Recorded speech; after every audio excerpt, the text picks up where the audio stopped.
So hello ಮಕ್ಕಳೇ, ಇದು ನೋಡಿ ಎಕ್ಸಸೈಸ್ ಸೆಟ್ನಲ್ಲಿ ಎಕ್ಸಸೈಸ್ 1.2 ಮಾಡ್ತಿದ್ದೇವೆ. ಅದರ 5th question. Are the following pair of sets equal? Give reason. ನೋಡಿ, first of all A equals to 2,3 ಇದೆ, ಇದೇ ರೋಸ್ಟರ್ ಫಾರ್ಮ್ನಲ್ಲಿದೆ. B X such that X is a solution of X square plus 5x plus 6 equals to 0 ಅಂತಿದೆ. ಈ question ಬರ್ತಿರ್ತೇನೆ ನೋಡಿ. ಇದನ್ನು break down ಮಾಡೋದು ಹೇಗೆಂದರೆ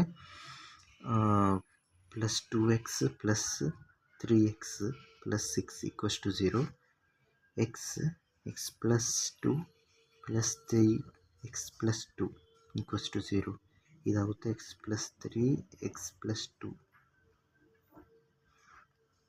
ಎಕ್ಸ್ ಈಸ್ ಅ ಸೊಲ್ಯೂಷನ್ ಅಂತ ಹೇಳಿದ್ದಾರೆ. ಎಕ್ಸ್ ಈಸ್ ಅ ಸೊಲ್ಯೂಷನ್ ಅಂತ ಹೇಳಿದರೆ ಎಕ್ಸ್ ಈಕ್ವಲ್ಸ್ ಟು -3 -2 ಆಗುತ್ತೆ.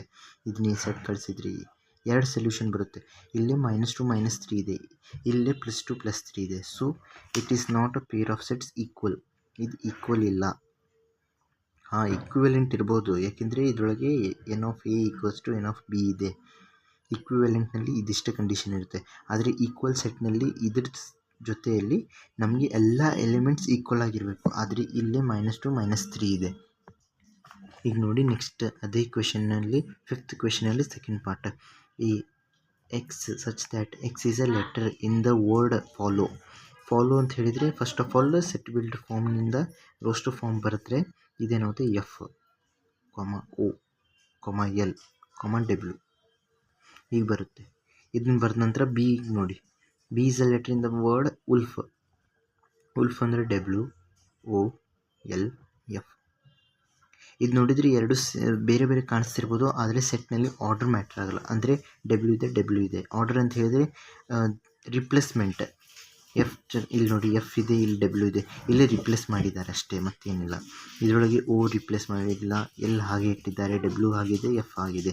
So it is A equals to B, ಅಂದರೆ ಈಕ್ವಲ್ ಸೆಟ್ ಇದೆ. ಇದು ಜಸ್ಟಿಫಿಕೇಶನ್ ನಾನು ಹೇಳಿದ್ದೇನಲ್ಲ, ಅದು ಸ್ಟೇಟ್ಮೆಂಟ್ ವೈಸ್ ಬರೀರಿ. Since the letters wolf and follow are same has having same set, since it has n of a equals to n of b ಇದೆ, ಮತ್ತು all the elements of a set are present in b set and vice versa ಅಂತ ಬರೆದ್ರೆ ಸಾಕು. So thanks for watching. ಮತ್ತು ನೋಡಿ, ಇದರೊಳಗೆ hype ಅಂತ option ಇದೆ. ನಾನು ಎಲ್ಲ ವಿಡಿಯೋದಲ್ಲಿ ಹೇಳ್ತಿದ್ದೀನಿ, ದಯವಿಟ್ಟು ಹೈಪ್ ಅಂತ ಆಪ್ಷನ್ ಇದೆಯಲ್ಲ ಕಮೆಂಟ್ ಸೆಕ್ಷನ್ ಅಕ್ಕಪಕ್ಕದಲ್ಲಿ ಸ್ವೈಪ್ ಮಾಡಬೇಕು. ಆ ಕಮೆಂಟ್ ಸೆಕ್ಷನಲ್ಲಿ ಸ್ವೈಪ್ ಮಾಡಿದಾಗ ನಿಮಗೆ ಹೈಪ್ ಅಂತ ಆಪ್ಷನ್ ಸಿಗುತ್ತೆ. ಅದನ್ನು ಕ್ಲಿಕ್ ಮಾಡಿದರೆ ಸಾಕು. ನ್ಯೂ ಯೂಟ್ಯೂಬರ್ಸಿಗೆ ತುಂಬ ಹೆಲ್ಪ್ ಆಗುತ್ತೆ, ನಮ್ಮಂಥವ್ರಿಗೆ.